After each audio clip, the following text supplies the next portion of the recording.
ஓம் விக்னேஸ்வரா போற்றி, ஓம் நவகர்ணாரிலே போற்றி. கன்னிராசி நேர்களுக்கு வணக்கம். கன்னிராசி நேர்களே, 2026 இருந்து 2042 வரைக்கும் ஒரு 16 வருஷத்துக்கு நீங்கள் எப்படி இருக்க போகிறீங்க, அதை பற்றி தான் நான் இந்த வீடியோவில் பேச போகிறேன். இந்த 16 வருஷத்தில் உங்களுக்கு குரு திசை நடக்கும். சில பேருக்கு நடந்துகிட்ருக்கோம், சில பேருக்கு 2026 ஆரம்பிக்கும். உத்தரம், அஸ்தம், சித்திரை 3 நட்சத்திரத்துக்குமே குரு திசை ஆரம்ப கட்டத்தில் இருக்கும். சரியா? உத்தர நட்சத்திரத்துக்கு ஒரு ராகதிசை முடிஞ்சு நடக்கும். சரியா? ஒரு 30-35 வயசுக்கு மேலே நடக்கும். அஸ்த நட்சத்திரத்துக்கு முன்னாடியே வந்துடும். அவிட்ட நட்சத்திரத்துக்கு முன்னாடியே வந்துடும். அவிட்ட நட்சத்திரத்துக்கு சீக்கிரத்தில் வந்துடும். சரியா? அதுக்கடுத்து அஸ்த நட்சத்திரத்துக்கு வரும். அதுக்கடுத்து உத்தர நட்சத்திரத்துக்கு வரும். எப்படி இருந்தாலுமே உங்களுக்கு ஒரு 50-52 வயசுக்குள்ளே குருதிசை வந்துட்டு போயிடும். உங்கள் வாழ்க்கையில் ஸ்டார்டிங் பீரியடில் குருதிசை இருக்கும். திருமணமாகி குழந்தை பத்து வாழ்க்கையில் செட்டில்மெண்ட் ஆகிற காலகட்டத்தில் குருதிசை உங்களுக்கு இருக்கும். ஸோ இந்த வீடியோவில் குரு தசையை பற்றி 16 வருஷம் உங்களுக்கு எப்படி இருக்கும், ஜனன ஜாதகத்தில் குரு இருந்தால் எப்படி பலன்களை கொடுப்பாரு, அவர் நல்ல இடத்துல இருக்கணும், ராசிக்கு லக்கணத்துக்கும் நல்ல இடத்துல இருக்கணும், அவர் சேர்க்கை, ஸ்தான பலம், தசாபுத்தி பலன்கள், பரிகார வழிபாடு எல்லாம் சொல்கிறேன். இந்த வீடியோ உங்களுக்கு வாழ்நாள் முழுக்க வச்சுக்கலாம். இந்த வீடியோவை நான் ரிவர்ஸ் பண்ணுறேன். ஏற்கனவே இந்த மாதிரி கண்டென்ட் போட்டுக்கிறேன், இப்போ ரிவர்ஸ் பண்ணுறேன். ஏன்னா குரு இப்போ ராசிக்கு 11ஆம் இடத்துக்கு வந்திருக்கிறாரு. நல்ல பலன்கள் தான். ராசி 11ஆம் இடத்துல குரு இருக்கலாம், உச்ச குருவாக இருக்கிறாரு. இப்போ உச்ச குருவாக இருந்துட்டு அவர் ராசிக்கு 3ஆம் இடம், 5ஆம் இடம், 7ஆம் இடத்தை பார்க்குறாரு. பொதுவாக கோச்சாரத்தில் குரு 3, 5, 7 10 ஆள் நல்லா எஃபெக்டிவாக இருப்பீங்க, திறமையாக இருப்பீங்க, ஃபோர்ஸாக இருப்பீங்க. 2025 சோர்ந்து போனவங்களாம் இப்போ நல்லா இருப்பீங்க. 2026 ஜூனுக்கு மேலே நல்லா இருப்பீங்க. ஒரு வருஷத்துக்கு நல்ல பலன்களை கொடுப்பாரு. 2027 ஜூன் வரைக்கும் நல்லா எஃபெக்டிவாக ஃபோர்ஸாக இருப்பீங்க. காரிய வெற்றி இருக்கும், அதிர்ஷ்டம் கை கொடுக்கும், பிள்ளைகள் விஷயத்தில் ஏற்றம் இருக்கும், பிள்ளைகளால் பெருமைப்படுவீங்க. அதுக்கடுத்து திருமண அமைப்பு கைவிடு வரும். திருமணம் நல்லாயிருக்கும், எனக்கும் நல்லாயிருக்கும், கடன் மனை உறவு நல்லாயிருக்கும். அந்த பிரச்சனை இருக்கிறவங்களாம் இப்போ ஒன்று சேருவீங்க. ஸோ அதனால் குரு 11ஆம் இடத்துல இருந்து இப்போ நல்ல பலன்களை கொடுக்குறாரு. இந்த காலகட்டத்தில் குரு திசை இருந்தால் எப்படி இருக்கும், அதையும் இந்த வீடியோவில் பார்க்க போகிறோம். அதுபோக ஜனன ஜாதகத்தில் குரு எந்தெந்த இடத்துல இருந்தாரோ என்ன பலன்கள் கொடுப்பார் அதையும் பார்க்க போகிறோம். சரியா நேர்களே? இப்போ குரு பொதுவாக தனகாரகன், புத்திரகாரகன். அவருடைய காரகத்துவம் 2 தான், தனகாரகன், புத்திரகாரகன். ஒரு மனிதனுக்கு பொருளாதாரத்தை கொடுக்குறவர் அவர் தான், பணத்தை கொடுக்குறவர் அவர் தான். சரியா? அது சில்லறையாவோ, நோட்டாவோ, 1000மோ, கோடியோ, லட்சமோ, எவ்வளவோ அவர் இருக்கிற நிலைமையை பொறுத்து கொடுப்பார். எப்போ சார் கொடுப்பார் அப்படின்னா தன்னுடைய தசையில் கொடுப்பார். அந்த 16 வருஷம் நடக்கு பார்த்தீங்களா, அந்த தசையில் அந்த பணத்தை வாரி வழங்குவார், கொடீஸ்வரனை ஆக்குவார். அடுத்து பிள்ளைகள் விஷயத்தில் ஏற்றத்தை கொடுப்பார். ஒரு மனிதனுக்கு பிள்ளை பாக்கியம் வேணும், ஆணுக்கோ பெண்ணுக்கோ, கல்யாணம் ஆனவுடனே டக்குன்னு குழந்தை பிறக்கு அப்படின்னா அவங்களுக்கு குரு நல்லா இருப்பார். சில பேர் பாருங்கள், கல்யாணம் ஆகி அந்த தீபாவளி பொங்கல் வரதுக்கு முன்னாடி பிள்ளை பத்துருவாங்க. சரியா? கல்யாணம் பிப்ரவரி மாதம் நடந்திருக்கும், அடுத்த பிப்ரவரி பொங்கல் வரதுக்கு முன்னாடி தலைப்பிள்ளை பிறந்துடும் நவம்பர் மாதத்தில். இப்படிலாம் நடந்திருக்கு. என் வாழ்க்கையில் எனக்கே நடந்திருக்கு. எனக்கு பிப்ரவரி 5ஆம் தேதி கல்யாணம் 1999. நவம்பர் 25 என் மகன் பிறந்துட்டான், மூத்த பொண்ணு பிறந்துருச்சு. ஏன்னா எனக்கு குரு நல்ல நிலைமையில் லக்கணத்தில் திக்பலம் பெற்று 5ஆம் இடம், 7ஆம் இடம், 9ஆம் இடத்தை பார்ப்பார். அதெல்லாம் உண்மை. நான் என் வாழ்க்கையவே எனக்கு செக் பண்ணிக்கிடுவேன். அதுதான் ரொம்ப முக்கியம். ஊருக்கு உபதேசம் பண்ணுறது பெரிய விஷயம் கிடையாது. நமக்கு நல்லா இருக்கா, நம்ம சொந்த பந்தத்துக்கு நல்லா இருக்கா. நான் நிறைய க்ளோஸாக பார்ப்பேன். அதுவும் ஆயிரக்கணக்கான ஜாதகம் பார்த்துருக்குறேன், நிறைய உதாரணங்களையும் பார்த்துருக்குறேன். ஸோ இது எதுக்கு சொல்ல வரேன்னா, இதெல்லாம் இருக்குது, உண்மையிலே இருக்குது. சில பேருக்கு தெரிய மாட்டேக்கு, தெரிஞ்சவங்க அதை ஃபாலோ பண்ணுறாங்க, அந்த பரிகார வழிபாடை பண்ணி நல்லா இருக்கிறாங்க. ஓகே நேர்களே, ஸோ அப்பேற்பட்ட குரு பகவான் புத்திர சந்தானத்தை கொடுப்பார். பிள்ளை பேரை கொடுக்குறவர் குரு பகவான் தான். ஸோ கன்னிராசி நேர்களுக்கு பணத்தையும் பிள்ளை பேரும் கொடுக்குறவர் குரு பகவான் தான். அந்த குரு பகவானை பற்றி தான் இப்போ பேச போகிறோம். பொறுமையாக பாருங்கள். அனைவரும் லைக் பண்ணுங்கள், சப்ஸ்கிரைப் பண்ணுங்கள், பெல் பட்டன் ஆன் பண்ணுங்கள், ஹை பட்டன் ஆன் பண்ணி ஒரு சப்போர்ட் பண்ணுங்கள், ஃப்ரெண்ட்ஸ் சர்க்கிள் ஷேர் பண்ணுங்கள். ஜனன ஜாதகம் செக் பண்ணுறவங்க, குரு திசையில் எனக்கு இப்போ சரியில்லை சார், குரு சரியில்லாமல் இருக்கிறாரு, கஷ்டப்பட்டுருக்கிறேன் அப்படின்னு நினைக்கிறவங்க ஜாதகத்தை பார்க்கலாம். அதுக்கு என்ன டேர்ம்ஸ் அண்ட் கண்டிஷன் சொல்லுவேன். அந்த பணத்தை கட்டி நீங்கள் நல்லபடியாக பார்க்கலாம். தரவை உங்களுக்கு பார்த்து கொடுத்துருவேன். குரு பொதுவாக கெட்டு போயிருந்தாருன்னா பண பிரச்சனை இருக்கும். கடன் வாங்கிட்டு இருப்பாங்க, ஊரை விட்டு ஓடி போயிடுவாங்க, சுபச்செலவு நிறையா பண்ணுவாங்க. சுபச்செலவு நிறைய பண்ணாலே கடன் வாங்குற மாதிரி தான் இருக்கும். அடுத்து பிள்ளைகளால் பிரச்சனை இருக்கும். பிள்ளைய என் பேச்சை கேட்க மாட்டேங்குது சார், பிள்ளைகளால் ஏகப்பட்ட பிரச்சனை, பிள்ளைகள் படிப்புக்கு பிரச்சனை, பிள்ளை திருமணத்துக்கு பிரச்சனை, அதுக்கு பிரச்சனை, இதுக்கு பிரச்சனை அப்படின்னு சொல்கிறவங்க ஜாதகத்தை பார்த்தோம்னா குரு கெட்டு போயிருப்பார். ஸோ குரு ஒரு மனிதனுக்கு ஒரு 2 விதமான பிரச்சனையை கொடுப்பார். பண பிரச்சனையும் கொடுப்பார், பிள்ளைகளால் பிரச்சனையும் கொடுப்பார், சரியில்லாமல் இருந்துட்டா. ரைட் நேர்களே, இப்போ குரு பகவான் ஒரு பொன்னானன் தேவகுரு பிரகஸ்பதி. அவர் சூரிய ஒளியை வாங்கிட்டு தன்னுடைய ஒளியை பிரபஞ்சத்துக்கு கொடுக்குறாரு. அந்த ஒளி நல்ல ஒளி, பொன்னான ஒளி. அதனால தான் குரு பார்க்க கோடி நன்மை. குரு யாரையும் கெடுக்க மாட்டார். சரியா, மேக்ஸிமம் கெடுக்க மாட்டார். ரொம்ப அவர் கெட்டு போயிருந்தால் தான் அவர் வந்து அவருடைய தசையில் வந்து அவனை ரொம்ப கஷ்டப்படுத்துவார். பொருளாதார ரீதியில் பண விஷயத்தில் கஷ்டப்படுத்தி பிள்ளைகள் விஷயத்தில் கஷ்டப்படுத்துவார். மற்றபடி குரு வந்து ஒரு மனிதரை மேக்ஸிமம் கெடுக்க மாட்டார். கன்னி ராசிக்கு வந்து அவர் மத்தியம பலனை தான் கொடுப்பார். ஏன்னா கன்னிங்கிறது வந்து அவருக்கு வந்து ரொம்ப வேண்டிய வீடு கிடையாது. கன்னி ராசியோட அதிபதி புதனுக்கு வந்து அவர் வந்து எதிர்ப்பு நிலையில் உள்ள கிரகம் தான். சரியா, கன்னிக்கு புதனுக்கு வந்து குருவை பிடிக்காது. ஏன்னா குருவோடைய மனைவி தாராவுக்கு வந்து அன்னபிஷலாக பிறந்தவன் தான் புதன், உங்கள் ராசிநாதன். குருவோட மனைவி தாராவுக்கும் சந்திரனுக்கும் அன்னபிஷலாக பிறந்தவன் தான் புதன்.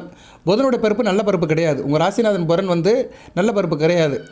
அதனால் குருவை வந்து புதன் ஏற்றுக்க மாட்டார். சரியா, குருவை வந்து புதனை ஏற்றுக்க மாட்டார். குருவும் புதனை ஏற்றுக்க மாட்டார். தன் மனைவிக்கு தவறான வழியில் பிறந்த ஒரு பையன் தான் புதன். குரு மனைவி தாராவுக்கு தவறான வழியில் பிறந்தவன் தான் புதன், கன்னிராசியோட அதிபதி. ஸோ இந்த உறவு முறை இருக்கிறதுனால குருவுக்கும் புதனுக்கும் அந்தளவு ஒத்து போகாது. ஆனால் 2 பேருமே சுபகரங்கள் தான். பார்த்தாலும் சரி, சேர்ந்துக்கிட்டாலும் சரி, ஓரளவு அந்த ஜாதக லக்கண ராசிக்கு ஏற்ற மாதிரி பலன்களை கொடுப்பாங்க. லக்கணம் தான் ரொம்ப முக்கியம். இப்போ நீங்கள் வந்து கன்னி ராசியில் சில லக்கணத்தில் பிறந்திருக்கலாம். குரு பொதுவாக வந்து ராசி லக்கணத்துக்கு 2, 5, 7, 9, 11 இருந்தால் நல்ல பலன்கள் கொடுப்பாரு. சில நேரம் ராசிக்கு இருப்பார், சில நேரம் லக்கணத்துக்கு இருந்திருப்பார். ராசிக்கு இருந்தாருன்னா கோச்சாரத்துக்கு நல்ல நிலைமையில் வந்து பலனை கொடுப்பார், அந்த ஒரு வருட காலத்தை கொடுப்பார். லக்கணத்துக்கு இருந்துட்டாருன்னா வாழ்நாள் முழுக்க நல்ல பலன்கள் கொடுப்பார். எதுக்காக படைக்கப்பட்டாரோ அதை கொடுப்பார். இப்போ நீங்கள் வந்து இப்போ கன்னி ராசியில் வந்து மிதுன லக்கணத்தில் பிறந்தீங்க. கன்னிராசி மிதுன லக்கணம். குரு 2ஆம் இடத்துல இருக்காரா, நல்ல அமைப்பு தான். கடகத்தில் இருந்தால் உச்சம் அடைஞ்சாரா, நல்ல அமைப்பு தான். லக்கணத்துக்கு 2ஆம் இடம், ராசிக்கு வந்து 11ஆம் இடம். அடுத்து வந்து கன்னிராசி மகர லக்கணத்தில் பிறந்திருக்கிறீங்க. குரு ரிஷபத்தில் இருக்கிறாரு. ராசிக்கு 9ஆம் இடம், லக்கணத்துக்கு வந்து 5ஆம் இடம். இது நல்ல அமைப்பு தான். உதாரணத்துக்கு 2-3 ஜாதகம் சொல்கிறேன். இப்போ வந்து குரு வந்து அதே மாதிரி மிதுன லக்கணத்தில் பிறந்திருக்கிறீங்க. குரு வந்து 5ஆம் இடத்துல இருக்கிறார், துலாமில் இருக்கிறார். லக்கணத்துக்கு 5ஆம் இடம், ராசிக்கு 2ஆம் இடம். இது நல்ல அமைப்பு தான். சரியா, நேரில் இப்படி வந்து நிறைய பலன்களை குரு வந்து கொடுப்பாரு. சரியா, ஸோ இந்த அமைப்பில் இருக்கணும். லக்கண ராசிக்கு அவர் மறையக்கூடாது. லக்கண ராசிக்கு 2, 5, 7, 9, 11 இந்த அமைப்பில் இருந்தாருன்னா குரு திசை நல்லாயிருக்கும். இதை வந்து உங்கள் ஜனன ஜாதகத்தை செக் பண்ணிக்கணும். குருவுக்கு வந்து நல்ல வீடு அப்படி பார்த்தோம்னா, ஸ்தான பலம் படுற வீடு அப்படி பார்த்தோம்னா தனுசு அவருடைய மூல திருவோணம் ஆட்சி வீடு, மீனம் வந்து ஆட்சி வீடு. இந்த 2 வீட்டில் இருக்க குரு நல்ல பலன்கள் கொடுப்பாரு. அதுபோல் கடகத்தில் உச்சமாக இருக்க குரு நல்ல பலன்கள் கொடுப்பாரு. அடுத்து வந்து அவருக்கு அவருக்கு நட்பு வீடு மேசம், விருச்சிகம், கடகம், சிம்மம் இந்த 4 வீடுமே அவருக்கு நட்பு வீடு. சம வீடு அப்படின்னு பார்த்தோம்னா கன்னி, மிதுனம். பகை வீடு அப்படி பார்த்தோம்னா துலாம், ரிஷபம். மகர கும்பம் வந்து ஓரளவு சுமாரான வீடு தான். மகரத்தில் நீசம் ஆயிடுவார். அதனால் மகரத்தில் குரு இருக்க பிறந்தவர்களுக்கு அந்த அளவுக்கு சிறப்பாக இருக்க மாட்டாங்க. கும்பமும் அந்த அளவுக்கு பெருசாக கிடையாது. சரியா, சனிபவன் வீட்டில் இருக்க குரு அந்த அளவுக்கு பெருசாக பலன்களை கொடுக்க மாட்டார். கும்பத்தில் இருக்க குரு வந்து ஓரளவு ஆச்சாரம், அனுசாசனம், கோயில் குளத்துக்கு போவாங்க, ஆன்மீகப்பட்டு இருக்கும். மற்றபடி பெருசாக இருக்காது. ரிஷப துலாமில் இருக்கிற குரு ஒரு வலிமையை கொடுப்பாரு, ஒரு யதார்த்த நிலையை கொடுப்பார். வழியை பெருசாக பொருளாதார பெருசாக கொடுக்க மாட்டார். ஆனால் நல்ல நிலைமையில் இருந்தாலும் நல்ல பலனை கொடுப்பாரு. குரு பொதுவாக சுக்கிரன் பார்வைக்கு வரக்கூடாது. சுக்கிரனுடைய சமசத்துவம் பார்க்கக்கூடாது. சுக்கிரனும் குரு சமசத்துவம் பார்த்துட்டா அந்த குடும்ப வாழ்க்கை நல்லா இருக்காது. ஏன்னா இவர் தேவகுரு, ஒரு அசுரகுரு, 2 பேருக்கும் நல்லா இருக்காது. அதே மாதிரி வந்து குரு வந்து புதன் கூட சேரலாம், புதன் பார்வைக்கு வரலாம். குரு வளர்பிறை சந்திரன் பார்வைக்கு வரலாம். சரியா, வளர்பிறை சந்திரன் பார்வைக்கு வந்தால் நல்ல பலன்களை கொடுப்பார். ஒளிச்சந்திரன் பார்வைக்கு வந்தால் நல்ல பலன்களை கொடுப்பார். குருச்சந்திர யோகம், கஜகேஸ்வரி யோகம் இருக்கும். அதுபோல் செவ்வாய் கூட சேரலாம், செவ்வாய் பார்வைக்கு வரலாம். குருமங்கல யோகம், இதெல்லாம் நல்ல அமைப்பு. குரு, செவ்வாய், சந்திரன், புதன் 3 கூட சேரலாம். சூரியன் கூட ரொம்ப சேரக்கூடாது, அஸ்தமனம் ஆயிடுவார். அதேமாதிரி சனி பவனை கூட சேர்ந்தாலும் அந்த கெட்டு போயிடுவார் கொஞ்சம். ஆனால் குரு சனி கூட சேர்றதுனால ஓரளவு சனி பவனை சுபத்தப்படுத்துவார். குரு திசை சுமாராக இருந்தாலும் அடுத்து வருகின்ற சனி திசை நல்லாயிருக்கும். குரு பொதுவாக தனியாக இருக்கக்கூடாது. ஜனன ஜாதகத்தில் குரு தனியாக இருந்தாருன்னா சிறப்பான பலன்களை கொடுக்க மாட்டார். தனித்த அந்தணன் பால் அப்படிம்பாங்க. ஏன்னா குரு ஒரு அந்தணன், பிராமண கிரகம். அவர் தனிச்சு இருக்கக்கூடாது. சரியா, ஏதோ ஒரு கிரகத்தை கூட சேர்ந்துருக்கணும். புதன், சந்திரன், செவ்வாய் இவங்க 3 கூட சேர்ந்து இருந்தாருன்னா நல்ல பலனை பார்க்கப்படுகிறது. கேது கூடயும் சேரலாம். கேதுவையும் குரு பார்க்கலாம். 5ஆம் பார்வை 9ஆம் பார்வையில் பார்த்தாருன்னா கேல யோகம், கொடீஸ்வர யோகம். ஸோ குரு கேது சேர்ந்து இருக்குது நல்ல யோகம் தான். எக்காரம் மட்டும் குரு வந்து ராகு கூட சேரக்கூடாது, அமாவாசை சந்திரன் கூட சேரக்கூடாது. அமாவாசை சந்திரன்னா இருள் சந்திரன். நீங்கள் எந்த மாதத்தில் பிறந்திருப்பீங்கன்னா ஆடி, ஆவணி, புரட்டாசி, ஐப்பசி, கார்த்திகை இந்த மாதத்தில் பிறந்தவங்களுக்கு சந்திரன் அந்த அளவு நல்ல பலன்களை கொடுக்க மாட்டார். கன்னிராசியில் ஆடி, ஆவணி, புரட்டாசி, ஐப்பசி, கார்த்திகை இந்த மாதத்தில் பிறந்தவங்களுக்கு ராசியிலே குரு இருந்தாருன்னா நல்ல பலன்களை கொடுக்க மாட்டார். ஏன்னா அமாவாசை சந்திரன் கூட சேர்ந்திருப்பார். இருள் சந்திரன் கூட சேர்ந்துருக்கனால அவருடைய இயல்பு நிலை பாதிக்கப்பட்டிருக்கும். ஸோ இப்படி நிறைய சொல்லலாம். குருவுடைய சேர்க்கையை சொல்லலாம், ஸ்தான பலத்தை சொல்லலாம், பார்வை பலனை சொல்லலாம். குருவுக்கு பார்வை 5, 7, 9 பார்ப்பார். தான் இருக்கிற இடத்துலேருந்து 5ஆம் இடத்தையும் 7ஆம் இடத்தையும் 9ஆம் இடத்தையும் பார்ப்பார். குரு இருக்கிற இடத்த காட்டிலே பார்க்குற இடத்த வலுப்படுத்துவார். அதனால தான் குரு பார்க்க கோடி நன்மைன்னு சொல்லியிருக்கிறோம். அப்பேற்பட்ட குரு பகவான் வந்து உங்கள் ராசி கட்டத்தில் எந்தெந்த ராசியில் இருந்தால் என்னென்ன பலன்களை கொடுப்பாருன்னு ஒரு வரிகள் சொல்கிறேன். அதுக்கடுத்து லக்கண ரீதியாக பலன் சொல்கிறேன். அதுக்கடுத்து வந்து தசாபுத்திக்கு பலன் சொல்கிறேன். அந்த 16 வருஷத்துக்கும் ஒவ்வொரு தசையிலும் என்ன பலன்கள் கொடுப்பாரு, என்ன பரிகாரம், அதுக்கு ஒவ்வொரு தசாபுத்திக்கும் என்ன பரிகாரம் அதையும் சொல்கிறேன். பொறுமையாக கேளுங்க. சில விஷயத்தை குறித்து வச்சுக்கோங்க.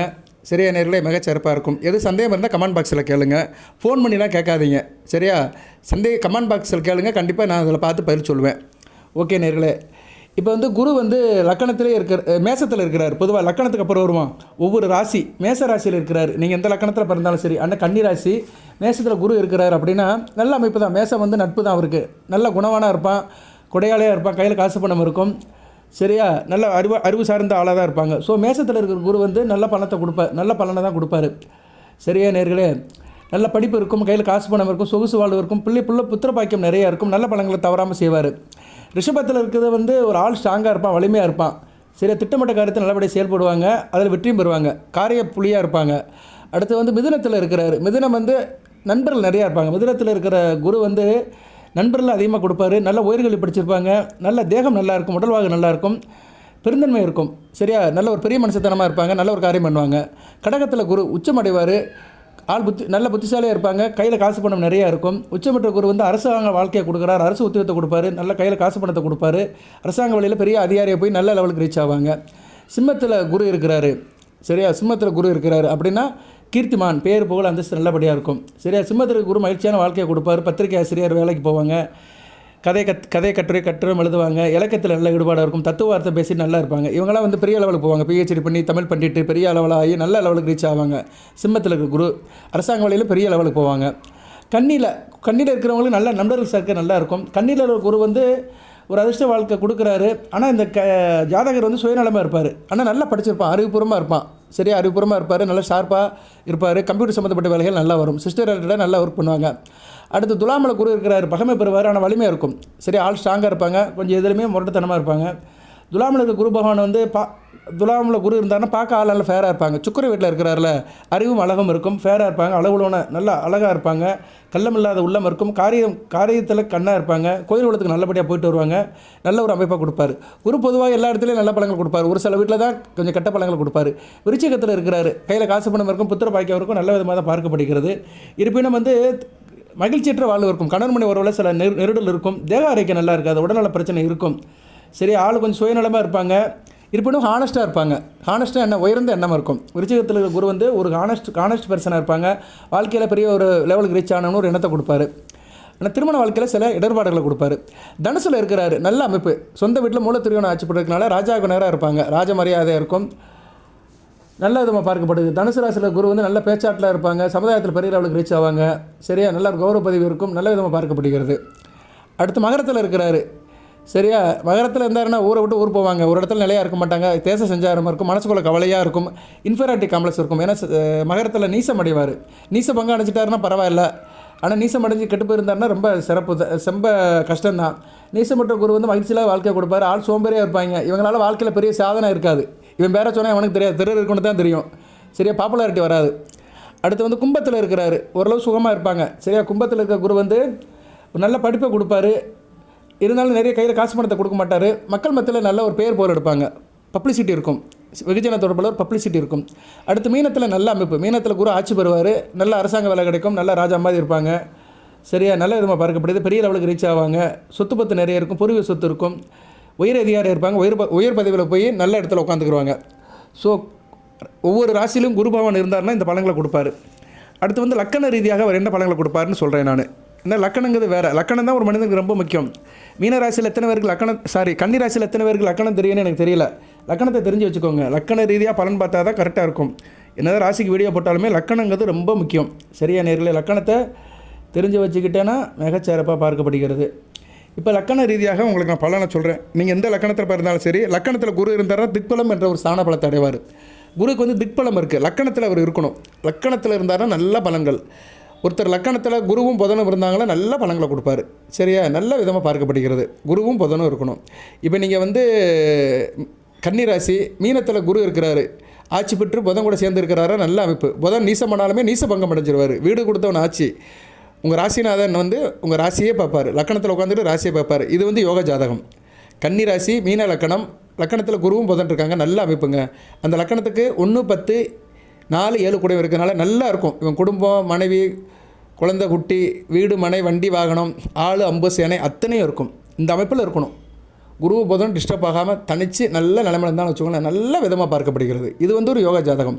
இவங்களுக்கு இந்த குரு தசை 16 வருஷம் வாரி வழங்கும். சரியா? அந்த குரு வந்து 1, 10 கூடியவர், புதன் கூட சேர்ந்துருக்கிறாரு, ராசிநாதன் கூட சேர்ந்துருக்கனால ஆளையும் தயார்படுத்தி தொழிலில் நல்ல ஒரு முன்னேற்றத்தை கொடுத்து கோடி கணக்கில் கொட்டும் பணம். சரியா? லக்கணத்தில் இருக்கனால இவன் எந்த அளவுக்கு வேலை பார்க்குறானோ அந்த அளவுக்கு பணம் வரும். சரியா? ஒரு நாளைக்கு 8 மணி நேரம் வேலை பார்த்தானா 8,000 கிடைக்கும், 10 மணி நேரம் வேலை பார்த்தானா 10,000 கிடைக்கும். ஒரு உதாரணத்துக்கு சொல்கிறேன். அது 1000மாக இருக்கலாம், லட்சமாகவும் இருக்கலாம். சரியா? அது வந்து அந்த நேரத்துக்கு அந்த அமைப்புக்கு ஏற்ற மாதிரி. பட் எந்த அளவுக்கு எஃபெக்ட் போட்டு இவங்க வேலை பார்க்குறாங்களோ, எந்த அளவுக்கு யோசிக்கிறாங்களோ அந்த அளவுக்கு பணம் வந்துக்கிட்டே இருக்கும். ஏன்னா குரு தனக்காரங்க நல்லவா, பொருளை கொடுத்துக்கிட்டே இருப்பார், தோண்ட வந்துக்கிட்டே இருக்கும். வற்றாத ஜீவநதியாக பணம் வந்துக்கிட்டே இருக்கும். சில பேர் பாருங்கள் மெனக்கிட்டே இருப்பாங்க. இங்கே ஒரு இடத்த போடுவாங்க, ஃப்ளாட் ஒரு இடத்த வாங்குவாங்க, ஃபேக்ட்ரி கட்டுவாங்க, அங்கே ஒரு ஃபேக்ட்ரி கட்டுவாங்க, அப்படி போய்கிட்டே இருக்கும். நிறைய பேர் பார்த்தோம்னா இந்த அமைப்பில் இருக்கும். அவங்களுக்குலாம் மெனக்கடை காசு பணம் வந்துக்கிட்டே இருக்கும். உழைப்பு கட்டுற ஊதியம் கிடச்சிக்கிட்டே இருக்கும். சரியா? அது பல்காக கிடைக்கும், லட்சம் கோடின்னு கிடைக்கும். ஏன்னா அந்த அமைப்பில் இருக்கிறாரு. ஆட்சி பெற்று ராசிநாதன் கூட சேர்ந்து ராசியே பார்ப்பார்.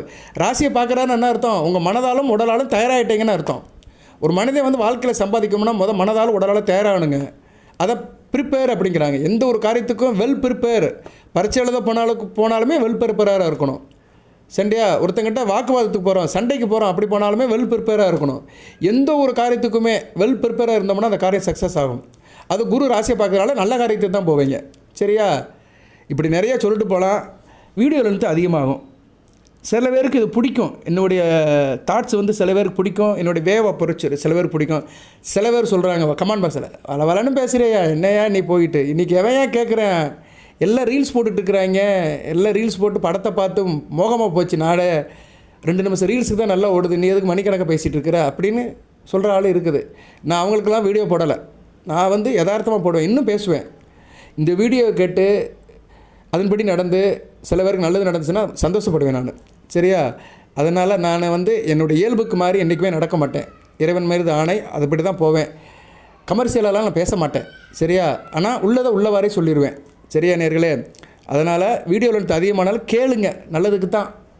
பள்ளிக்கூடத்தில் எப்படி வாத்தியார் சொல்கிறத கேட்டோம்னா நல்லா பறித்து பாஸ் பண்ணுவோம். அது மாதிரி தான் ஜோதிடத்தில் சில நேரங்களில் சில கண்டென்ட் வந்து நல்லாயிருக்கும், சில விஷயங்கள் நல்லாயிருக்கும். அதை கேட்டுக்கிட்டு அதுபடி நம்ம வாழ்க்கையை அமைச்சிக்கிட்டோம்னா நல்லது நடக்கும். சரியா? கெட்டது வராமல் இருக்கும். அது வேணால் சொல்லலாம். நல்லது நடக்குதோ இல்லையோ, கெட்டதுலேருந்து தப்பிச்சுக்கலாம். அது போதும் இல்லை நமக்கு. இப்போ லக்கணத்தில் இருக்கிறாரு, நல்ல அமைப்பு தான், திக்பலம் பெறுவார். சரியா நேர்களே? அதுக்கு முன்னாடி இன்னொரு இது இருக்குது, அதையே சொல்லிடுறேன் நான். சில லக்கணத்தில் பிறந்தவங்களுக்கு வந்து குரு நல்ல யோகத்தை கொடுப்பாருங்க. அதையும் சொல்லிவிட்டு நான் வந்து லக்கண ரீதியாக சொல்கிறேன். மிதுன லக்கணம், கன்னியா லக்கணம், விருச்சிக லக்கணம், கும்ப லக்கணம், மீன லக்கணம், தனுசு லக்கணம், இந்த லக்கணத்தில் கன்னிராசியில் பிறந்தவங்களுக்கு குரு தசை நல்லாயிருக்கும். சரி, நல்ல ஆதிபத்தியத்துக்கு வருவார். மிதுன லக்கணம், கன்னியா லக்கணம், விருச்சிக லக்கணம், கும்ப லக்கணம், மீன லக்கணம், தனுசு லக்கணம், இந்த 6 லக்கணத்தில் பிறந்தவங்களுக்கு குரு நல்ல பலன்கள் கொடுப்பாரு. மற்ற லக்கணத்தில் பிறந்தவங்கன்னா கொஞ்சம் விரயத்தோடு தான் இருக்கும். மேச லக்கணத்தில் பிறந்தவங்களுக்கு கொஞ்சம் விரயம், மலைச்சல், வெளிநாட்டு வேலையில் இப்படி போகும். சுபச்செலவு நிறையா இருக்கும். ரிஷப லக்கணத்தில் பிறந்தவங்களுக்கு வம்பு, வழக்கு பிரச்சனை, உடல்நல பிரச்சனைகள், எதிர்பாராத செலவுகள் வரும். கடகலக்கணத்தில் பிறந்தவங்களுக்கு கடன் கப்பு நோய் இருக்கும். சரியா? கடன் கப்பு இருக்கும், இல்லைனா நோய் இருக்கும், இல்லைனா எதிர்ப்புகள் அதிகமாக இருக்கும், எதிரிகள் இருப்பாங்க, பகைவர்கள் அதிகமாக இருப்பாங்க. சிம்ம லக்கணத்தை பிறந்தவங்களுக்கும் அப்படி தான், வம்பு, வழக்கு பிரச்சனை, அசிங்கம் சில நேரங்களில் இது வரதுக்கு வாய்ப்பு இருக்குது. துலா லக்கணத்தை பிறந்தவங்களுக்கு ரொம்ப மோசம். சரியா? கன்னிராசி துலா லக்கணத்தில் பிறந்தவங்களுக்கு குரு தசை அந்தளவு நல்லா இருக்காது. ஆள் சோர்ந்து போயிடுவாங்க, அசந்து போயிடுவாங்க, கடனை வாங்கிட்டு கடனை கட்ட முடியாமல் ஊரை விட்டு ஓடி போயிடுவாங்க. மேக்ஸிமம் அப்படி தான் இருக்கும். மகர லக்கணத்துக்கு நல்லா இருக்காது, 3 12 ஒரு வாரம் நல்லா இருக்காது. சரியா? அலைச்சல் இருக்கும், தூரதேசம் போயிடுவாங்க, உள்ளூரில் சாதிக்க முடியாது. இருக்கிற இடத்த விட நகண்டு போய் தான் இவங்க வந்து சாதித்து நல்லா உழைச்சி பணத்தை சம்பாதிப்பாங்க. ஸோ இப்படி வந்து அவர் வந்து சில லக்கணங்களுக்கு வந்து நல்ல பலன்களை கொடுக்க மாட்டார், சில லக்கணத்துக்கு நல்ல பலன்களை கொடுப்பார். அந்த ராசிக்கும் லக்கணத்துக்கும் நல்ல ஆதிபத்தியத்துக்கு வருவார். இதெல்லாம் ஜோதிடத்தில் உள்ளே போய் பார்க்குறது. சரி சார், இப்போ லக்கணத்தில் இருக்கிறாரு அப்படின்னா லக்கணத்தில் இருந்தாலும் நல்ல அறிவுபூர்வமாக இருப்பாங்க, நல்லா பார்க்கறது ஆள் ஃபேராக இருப்பாங்க, நீண்ட ஆயுள் இருக்கும், நேர்மறையான சிந்தனைகள் இருக்கும், பாசிட்டிவ் திங்கிங் இருக்கும், பாசிட்டிவ் தாட்ஸ் இருக்கும். அது நல்ல விதமாக பார்க்கப்படுகிறது. லக்கணத்தில் இருக்க குரு வந்து 5ஆம் இடம், 7ஆம் இடம், 9ஆம் இடத்தை பார்ப்பார். நல்ல அதிர்ஷ்டம் இருக்கும், பிள்ளைகளால் நல்ல ஒரு ஏற்றம் இருக்கும், குலதெய்வத்தோட அருள் கிடைக்கும், கடன் உறவு நல்லாயிருக்கும், கூட்டுத்தொழில் நண்பர்கள் பங்கு சந்தை நல்லாயிருக்கும், தேக ஆரோக்கியம் நல்லாயிருக்கும், சரியா? இன்டகிரேஷன் நல்லாயிருக்கும், ஒரு நல்ல காரியத்தில் வெற்றி கிடைக்கும். எந்த ஒரு காரியம் தொட்டாலும் அது வெற்றி இருக்கும். எந்த அளவுக்கு எஃபெக்ட் போடுறாங்களோ அந்த அளவுக்கு வெற்றி இருக்கும். அது எந்த காரியமாக இருந்தாலும் சரி, பழைய பேப்பர் விற்றாலும் சரி, பெரிய ஃபேக்ட்ரி வச்சு நடத்தினாலும் சரி, அதில் வந்து லாபம் இருக்கும். இவங்க எந்த தொழில் பண்ணுறாங்களோ அதில் கண்டிப்பாக லாபம் இருக்கும். அதுமாதிரி வாழ்க்கையில் நல்லா சக்ஸஸ் ஆவாங்க. சொல்கிற அளவுக்கு நல்ல வாழ்க்கையில் சக்ஸஸ் ஆகி நல்ல நிலைமைக்கு போயிடுவாங்க. 2ஆம் இடத்துல இருக்கிறாரு. 2ஆம் இடம் வந்து உங்களுக்கு வந்து தனஸ்தானம், குடும்பஸ்தானம், வாக்குஸ்தானம். 2ஆம் இடத்துல குரு வந்து நல்ல பேச்சை கொடுப்பாரு. சரியா, நல்ல பேச்சை கொடுப்பாரு, குடும்பத்தில் ஒரு மகிழ்ச்சியை கொடுப்பாரு, கையில் காசு பணத்தை கொடுப்பாரு. 2ல் குரு இருக்கலாம். 2ஆம் இடத்துல குரு பகவான் 6, 8, 10 பார்ப்பார். அப்படி கொடுத்தாலுமே வந்து இவங்களுக்கு உடல்நல பிரச்சனை இருக்கும். சரி, உடல்நல பிரச்சனை இருக்கும். அதனால் சில வம்புகளுக்கு பிரச்சனை இருக்கும். 2ஆம் இடத்துல இருந்து 6, 8 பார்க்கறதுனால அந்த இடத்த வளப்படுத்துவார். குரு பார்க்க அந்த இடம் வளப்பாகும். ஸோ கடன் பிரச்சனை இருக்கும். கடனை வாங்கி மற்றவங்க பிரச்சனை பண்ணிட்டு இருப்பாங்க, வாங்கிட்டு கொடுக்க மாட்டேம்பாங்க, அப்படி இப்படி இருக்கும். இருந்தாலும் கையில் காசு பணம் இருக்கும். சரியா, சில நிபந்தனைக்கு உட்பட்டு தான் பலன்களை கொடுப்பாரு. ஆனால் தொழில் நல்லாயிருக்கும். தொழில் வியாபாரம் பிஸ்னஸில் கொடி கட்டி பறப்பாங்க. என்ன தொழிலுக்காக பேங்கில் லோன் வாங்குவாங்க, அந்த லோனை ஒழுங்காக அடைக்க மாட்டாங்க, அதில் ஏதாவது பிரச்சனை நடக்கும். இது மாதிரி சம்பவங்கள் தான் நிறைய போகும். ஆனால் ஆளை பாதிக்காது. 3ஆம் இடத்துல குரு கொஞ்சம் மறைவார், 25% மறைவார். இருப்பினும் 3ஆம் இடத்துல இருக்கிற குரு வந்து சகோதர வழியில் சில பிரச்சனைகள் இருக்கும். சரியா, குறிப்பாக இளைய சகோதர வழியில் சில கருத்து வேறுபாடுகள் பிரச்சனை இருக்கும். ஹார்ட் ஒர்க் போட்டால் தான் வாழ்க்கையில் முன்னேற முடியும். நல்லா உழைக்கணும், உழைச்சாங்கன்னா நல்ல பலன்களை கொடுப்பாரு. ஆனால் 3ஆம் இடத்துல குரு வந்து ஸ்தான பலம் பட்டு நல்ல நிலைமையில் இருந்தார் வச்சுக்கோங்களேன், 7, 9, 11 இடங்களை பார்த்து நல்லா வளப்படுத்துவார். சரியா, 7, 9, 11 இடங்களை பார்த்து நல்லா வளப்படுத்துவார். இப்போ உதாரணத்துக்கு சொல்கிறேன் நான், நீங்கள் வந்து கன்னிராசி ரிஷப லக்கணம் நல்ல அமைப்பு தான். கன்னிராசி ரிஷப லக்கணம் ஒரு பெரிய பெருங்கோணத்தில் இருக்குது. இந்த ரிஷப லக்கணத்துக்கு குரு வந்து 3ஆம் இடத்துல கடகத்தில் உச்சமாயிட்டார் வச்சுக்கோங்களேன், நல்ல அமைப்பு தான். 3ஆம் இடத்துல அவர் கொஞ்சம் மறைஞ்சாலுமே உச்சமாயிட்டார். அந்த உச்ச குரு வந்து நல்ல இடங்களை பார்ப்பார். எந்த இடத்த பார்ப்பார் சார் அப்படின்னு பார்த்தோம்னா 7, 9, 11 பார்ப்பார். நல்லா இருக்கும் இவங்களுக்கு. சரியா, காரிய வெற்றி இருக்கும். வாழ்க்கையில் பெரிய சாதனை பண்ணுவாங்க, நல்லா சேர்த்து வச்சுட்டு போவாங்க. குடும்பம், மனைவி எல்லாமே நல்லாயிருக்கும். இன்டகிரேஷன், வெகுஜன தொடர்பு, பப்ளிக் ரிலேட்டடாக உள்ள வேலைகள் நல்லாயிருக்கும். இவங்க வாழ்நாளுக்கு பிறகும் இவங்க பேர் பேசப்படும். சரியா, வாழ்நாளுக்கு பின்னாடியும் இவங்க சொத்து இருக்கும். அது பிள்ளைகள் நல்லபடியாக அனுப்பாங்க, பேர் பேசப்படும். எங்கள் அப்பா வாங்கி கொடுத்த வீடு, எங்கள் அப்பா வாங்கி கொடுத்த இடம், இந்த ப்ராப்பர்ட்டி எங்கள் அப்பா வாங்கி கொடுத்தது, இதனால் நான் பெரிய லெவலுக்கு வந்துட்டேன், இதுக்கு வந்து ஆரம்பம் வந்து எங்கள் அப்பா தான் அப்படின்னு சொல்கிற மாதிரி இந்த 3ஆம் இடத்துல இருக்க குரு நல்ல ஒரு அமைப்பை ஃபியூச்சரில் பண்ணி வைப்பார். ஜாதகர் காலத்துக்கு பின்னாடி நல்ல நிலைமையில் இருப்பாங்க. 4ஆம் இடத்துல குரு இருக்கார் வச்சுக்கோங்களேன், 4ஆம் இடத்துல குரு இருக்கிறது வந்து நல்ல அமைப்பு கிடையாது. ஏன்னா ஒரு கேந்திரத்தில் குரு இருக்குது, நல்ல விஷயமாக பார்க்கப்படாது. 4ஆம் இடத்துல இருக்கிற குரு வந்து பொதுவாக வந்து உயர்கல்வியை கொடுப்பாரு. சரியா, உயர்கல்வியை கொடுப்பாரு. வீடு மனை வண்டி வாகனத்தை கொடுப்பாரு. ஓரளவு மற்றவங்களோட ஆதரவு இருக்கும். இருந்தாலும் வந்து 4ஆம் இடங்கிறது ஒரு கேந்திரம். சரியா, 4ஆம் இடத்துல இருக்கிறதுனால அவர் வந்து தசையில் வந்து அந்த அளவுக்கு பெருசாக இது பண்ண மாட்டார். ஏன்னா குரு வந்து ஒரு சுபகிரகம். அது வந்து அவர் வந்து கோணத்தில் இருக்கலாம். சரியா, 4ஆம் இடங்கிறது ஒரு கேந்திரம். இருந்தாலும் 100க்கு ஒரு 60% நல்ல பலன்கள் கொடுப்பாரு. தாய் வழி நல்லாயிருக்கும், தாய் நல்லா ஸ்ட்ராங்காக இருப்பாங்க, தாய் வழி உறவுகள் இருக்கும், தாய் வழி ஆதரவுகள் இருக்கும். 4ஆம் இடத்துல குரு வந்து 8, 10, 12ஆம் இடத்தை பார்ப்பார். 4ஆம் இடத்துல ஏன் குரு இருக்கக்கூடாதுன்னு சொல்கிறோம்னா 8ஆம் இடத்தையும் 10ஆம் இடத்தையும் 12ஆம் இடத்தையும் பார்ப்பார். ரெண்டுமே வந்து நல்ல இடம் கிடையாது. அயனசேன போக நல்லா இருக்காது, அலைச்சல் அதிகமாக இருக்கும், சுப செலவு நிறையா இருக்கும். கடன் வாங்கி செலவு பண்ணுவானுங்க. இல்லைனா கடன் வாங்கி செலவு பண்ணிவிட்டு ஊரை விட்டு ஓடி போயிடுவாங்க. கடன் அடைக்க முடியாது, அந்த கஷ்டத்தெல்லாம் கொடுப்பாரு. ஏன்னா 8ஆம் இடத்தை பார்ப்பார். 8ஆம் இடங்கிறது வந்து நல்ல இடம் கிடையாது. ஆனால் ஆயில் தீர்க்கும். 8ஆம் இடத்தை குரு பார்த்தாருன்னா ஆயில் தீர்க்கும். ஆனால் அதே நேரம் வம்புகளுக்கு பிரச்சனைகள், தேவையில்லாத பொருளாதார பிரச்சனைகள், பிள்ளைகள் விஷயத்தில் பிரச்சனைகள், பிள்ளைகள் விட்டு பிரிஞ்சு இருக்கிறது, இப்படி சில அமைப்பை கொடுப்பாரு. 10ஆம் இடத்தையும் பார்க்கறதுனால தொழில் நல்லாயிருக்கும். தொழிலுங்கிறது ஒரு பக்கம் போயிட்டுருக்கும். ஆனால் தொழில் இருந்தாலுமே குடும்ப விஷயத்தில் பிரச்சனை, பிள்ளைகளால் பிரச்சனை, அந்த அலைச்சல் திருச்சல் இப்படி ஒரு இதில் இருக்கும். சில பேர் பாருங்கள் பிஸியாக இருப்பாங்க, ஆனால் பிரச்சனையோடு இருப்பாங்க. அப்படிப்பட்டவங்களுக்கு வந்து 4ஆம் இடத்துல குரு இருப்பார். அடுத்து 5ஆம் இடத்துல குரு இருக்கலாம். அருமையான அமைப்பு. பஞ்சமஸ்தானத்தில் இருக்கிறார், அதிர்ஷ்டஸ்தானத்தில் இருக்கிறாரு, நல்ல அமைப்பு.